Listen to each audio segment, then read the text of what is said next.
Right Anusha, పెహల్గాంలో దారుణ ఘటన జరిగినటువంటి నేపథ్యంలో దేశవ్యాప్తంగా కూడా హై అలర్ట్ ప్రకటించినటువంటి సిచ్యువేషన్. అయితే హైదరాబాద్ లో కూడా ప్రస్తుతం ఈ అత్యవసర పరిస్థితి అయితే కొనసాగుతుందని చెప్పుకోవచ్చు. ఎక్కడికక్కడ కేంద్ర బలగాలతో పాటు రాష్ట్ర బలగాలు కూడా హైదరాబాద్ ని జల్లెడ పడుతున్నారని చెప్పుకోవచ్చు. ఒక్కసారి గతం గనక మనం గుర్తు చేసుకుంటే దేశంలో ఎక్కడ ఏ రకమైనటువంటి ఉగ్ర దాడి, ఉగ్ర ఘటనలు చోటు చేసుకున్నా కూడా దానికి సంబంధించినటువంటి మూలాలు ఏదో ఒక యాంగిల్లో హైదరాబాద్ లో బయటపడడాన్ని మనం చూసినటువంటి నేపథ్యంలో ఇక్కడ కూడా పూర్తి స్థాయిలో హై అలర్ట్ ప్రకటించారు. ప్రస్తుతం అనుమానితులందరినీ కూడా విచారిస్తున్నటువంటి పరిస్థితి అయితే కనిపిస్తుంది. ముఖ్యంగా పాత బస్తీ తదితర ప్రాంతాల్లో అయితే పోలీసులు జల్లెడ పడుతున్నారని చెప్పుకోవచ్చు. సరైన పత్రాలు చూపించినటువంటి వ్యక్తుల్ని పోలీసులు అదుపులోకి తీసుకుంటున్నారు, వారిని విచారిస్తున్నటువంటి సిచ్యువేషన్ అయితే కనిపిస్తుంది. ముఖ్యంగా విదేశీయులు అంటే పాకిస్తాన్ నుంచి కానీ ఇటు బంగ్లాదేశ్ నుంచి కానీ వచ్చినటువంటి వ్యక్తులు, లేదంటే నేపాల్ తదితర భారత సరిహద్దు దేశాల నుంచి వచ్చినటువంటి అనుమానిత వ్యక్తులను కూడా పోలీసులు అదుపులోకి తీసుకొని విచారిస్తున్నారు. ఎప్పటి నుంచి హైదరాబాద్ లో ఉంటున్నారు, ఎందుకు ఏ పర్పస్ మీద వచ్చారు, మీరు వచ్చిన పర్పస్ మీదే వాళ్ళు ఇక్కడ ఉంటున్నారా, తదితర అంశాలన్నీ కూడా ఆరా తీస్తున్నటువంటి పరిస్థితి అయితే కనిపిస్తుందని చెప్పుకోవచ్చు. ఇక ముఖ్యంగా ఈ రోజు హైదరాబాద్ లో ఐపీఎల్ మ్యాచ్ కూడా ఉంది. Sunrisers Hyderabad versus Mumbai Indians match కూడా ఈ రోజు ఉన్నటువంటి నేపథ్యంలో కూడా పూర్తి స్థాయి భద్రతను పోలీసులు కల్పించారనే చెప్పుకోవచ్చు. ఇక ఈ మ్యాచ్ సందర్భంగా ఎలాంటి అవాంఛనీయ ఘటనలు జరగకుండా కూడా పోలీసులు చూస్తున్నారు. ఉప్పల పరిసర ప్రాంతాల్లో కూడా పూర్తి స్థాయిలో కట్టుదిట్టం చేశారు భద్రతను. అలాగే మొత్తం రాజీవ్ గాంధీ ఇంటర్నేషనల్ స్టేడియాన్ని కూడా పోలీసులు తమ ఆధీనంలోకి తీసుకున్నటువంటి పరిస్థితి. లోపలికి వచ్చేటటువంటి ప్రతి ఒక్క వ్యక్తిని కూడా పూర్తి స్థాయిలో కూడా తనిఖీ చేసిన తర్వాత మాత్రమే వారిని లోపలికి అనుమతించేటటువంటి సిచ్యువేషన్ కూడా ఉంది. కొన్ని నిబంధనలు కూడా వచ్చేటటువంటి వ్యక్తులకు కూడా పెట్టినట్టయితే మనకి సమాచారం అందుతుంది. మొత్తంగా చూసుకుంటే హైదరాబాద్ అయితే పోలీసులు జల్లెడ పడుతున్నారు. ఎక్కడ ఏ రకమైనటువంటి అనుమానితులు కనిపించినా కూడా పూర్తి స్థాయిలో వారిని విచారిస్తున్నటువంటి పరిస్థితి. విదేశీయులు ఎవరైనా సరే ఇక్కడ వారి పర్మిషన్ తీసుకుని ఉంటున్నారా, లేదంటే పర్మిషన్ లేకుండా ఉంటున్నారా, ఇన్ కేసు పర్మిషన్ తో వచ్చినా కూడా వారికి ఇచ్చినటువంటి టైం ఉందా లేదా అయిపోయిందా అనేటటువంటి అంశాలను కూడా ముఖ్యంగా కీలకంగా వారైతే చూసుకుంటున్నటువంటి సిచ్యువేషన్.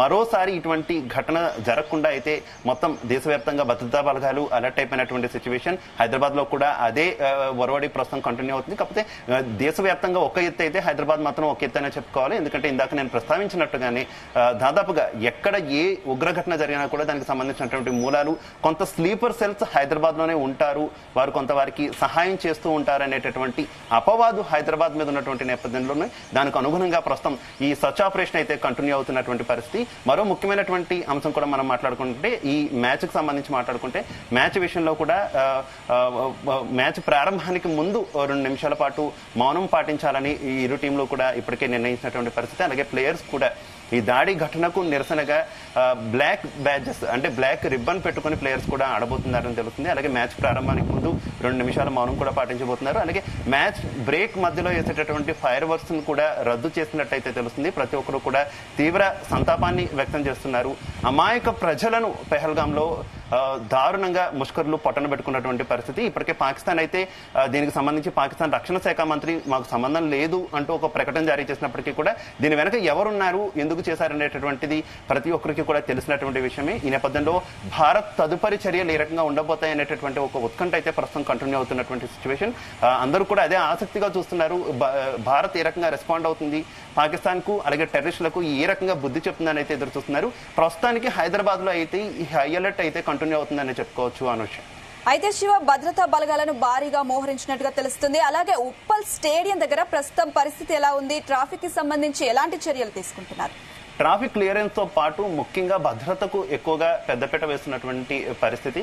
ఎందుకంటే దాదాపుగా ఏ ప్రాంతంలో ఎక్కడ ఉగ్రదాడి జరిగినా కూడా ఒకటి రిలీజియస్ పరమైన అంటే మతపరమైనటువంటి వేడుకలు, లేదంటే పండగలకు సంబంధించి, లేదంటే ఆ సమూహాలు చేసుకునేటటువంటి కార్యక్రమాలను ఎక్కువగా వీరు టార్గెట్ చేస్తూ ఉంటారు. లేదంటే విదేశీయులు ఎక్కువగా ఎక్కడికైతే వస్తూ ఉంటారో సందర్శన ప్రాంతాలు, వాటిని మాత్రం ఎక్కువగా టార్గెట్ చేసేటటువంటి సిచ్యువేషన్ ఉంటుంది. ఇక ఉప్పల్ మ్యాచ్ అనేసరికి దేశవ్యాప్తంగా ఉన్నటువంటి ప్రతి ఒక్క వ్యక్తి వ్యక్తి, ముఖ్యంగా ఐపీఎల్ మ్యాచ్ అనేసరికి ఇండియాలోనే కాదు ఇంటర్నేషనల్ గా కూడా దానికి ఉన్నటువంటి క్రేజ్ మనందరికీ తెలిసిందే. క్రికెట్ ని ఎక్కువగా ఇష్టపడేటటువంటి పాకిస్తాన్, బంగ్లాదేశ్ లో కూడా ఎక్కువగా ఐపీఎల్ మ్యాచెస్ ని చూస్తూ ఉంటారు. సో చాలా మంది ఐపీఎల్ మ్యాచెస్ కి వచ్చేటటువంటి అవకాశం ఉంటుంది. ఇంకా Mumbai Indians, Sunrisers Hyderabad అంటే ఈ రెండింటికి కూడా ఫేమ్ కూడా, ఫ్యాన్ బేస్ కూడా ఎక్కువే ఉంటుంది. ఈ నేపథ్యంలో దీనికి పూర్తి స్థాయి తాకిడి ఉండేటటువంటి నేపథ్యంలో పూర్తి స్థాయిగా భద్రతను అయితే కట్టుదిట్టం చేశారని చెప్పుకోవాలి. ఇందాక నేను చెప్పినట్టుగా గ్రౌండ్ ఇప్పటికీ భద్రతా బలగారు తమ ఆధీనంలోకి తీసుకున్నారు. వచ్చేటటువంటి ప్రతి వ్యక్తిని కూడా చాలా క్షుణ్ణంగా పరిశీలిస్తున్నటువంటి పరిస్థితి. మామూలుగా భద్రతా ప్రమాణాల నేపథ్యంలోనే రాజీవ్ గాంధీ ఇంటర్నేషనల్ స్టేడియంలో ఎటువంటి అనుమతులు లేకుండా ఏ వస్తువుని కూడా లోపలికి తీసుకెళ్లకూడదు వచ్చేటటువంటి వీక్షకులు. అదే నిబంధనలను ప్రస్తుతం ఇంకా కఠినతరం చేసి అయితే అమలు చేసినటువంటి పరిస్థితి. ప్రతి ఒక్కరిని కూడా క్షుణ్ణంగా తనిఖీలు అయితే చేస్తున్నారు. ట్రాఫిక్ ఏ రకమైనటువంటి ఇబ్బంది లేకుండా, ఎక్కడ ఏ రకమైనటువంటి అవాంఛనీయ సంఘటనలు జరగకుండా అయితే మ్యాచ్ నిర్వహణకైతే ప్రస్తుతం ముందడుగు వేస్తున్నటువంటి పరిస్థితి. ఒక మ్యాచ్ అనే కాదు, హైదరాబాద్ ని పూర్తి స్థాయిలో అయితే చెల్లడపడుతున్నారనే చెప్పుకోవచ్చు. ఇటు సికింద్రాబాద్ కంటోన్మెంట్ ఏరియా కావచ్చు, అటు గోల్కొండ ప్రాంతంలో ఉన్నటువంటి ఆర్మీ కంటోన్మెంట్ ఏరియాలు కావచ్చు, వీటిల్లో కూడా పూర్తి స్థాయిలో ఎవరు కూడా ఐడి కార్డు లేకుండా లోపలికి రాకుండా చర్యలు తీసుకుంటున్నారు.